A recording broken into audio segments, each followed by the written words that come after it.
We did tell you about that General Motors backlash. The president wasn't pleased with it, nor was John Kasich, the outgoing governor of Ohio. Now, he and the president are rarely on the same page, but they're both outraged by this, and the excuse is given for jettisoning all those workers, most of them in Ohio, a state that the president won and by a comfortable margin back in the 2016 race. Let's get the read on this from Gary B. Smith on a business perspective. Gary B., you know what's interesting about this is Mary Barra blaming it pretty much on trade, not all this other issue, and doing it at the sort of the top of her game or GM's game, and not waiting, obviously, until a recession or worse, should she have.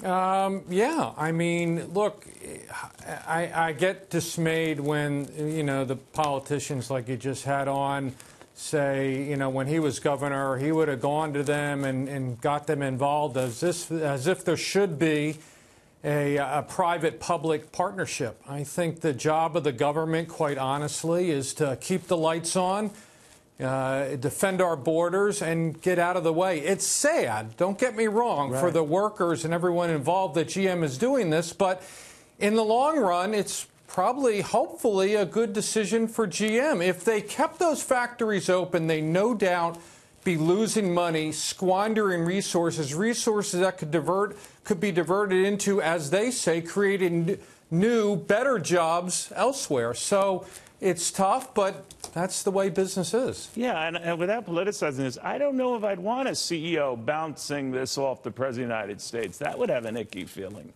to it, too, you know? Yeah. I totally agree. It's as if the government should somehow direct GM's resources. GM knows what GM's resources are.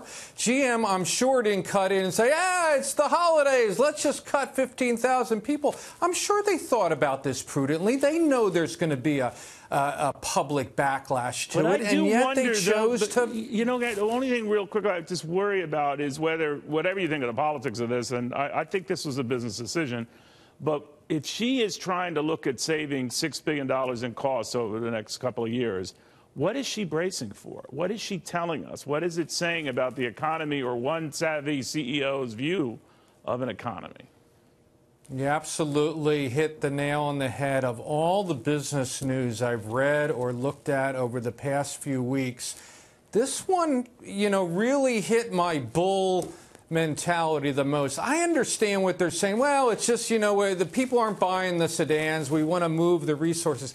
That just seems like, boy, did they not see this coming at all? That tells me, yes, if your implication is there could be an economic downturn, this was the one straw maybe that I saw that say, maybe the economy is not as good as I've been hawking it. Yeah, and I wonder what the effect will be if other CEOs, upon hearing this, say maybe I should retrench a little bit, maybe I should tighten my belt a little bit, and it becomes like a sort of like a self-serving problem for the economy. Well, at a minimum, I'm sure these other CEOs are saying, look, Barra is not dumb. Is she seeing something that we aren't seeing? And let's go back, revise our forecasts. Right? Yeah. Well, yeah, exactly. They're going to do their due diligence and make sure that either GM's a one-off or there's economic factors out there that they need to take into account. Yeah, that's well put, Gary. Thank you very, very much. Sorry for the truncated time here.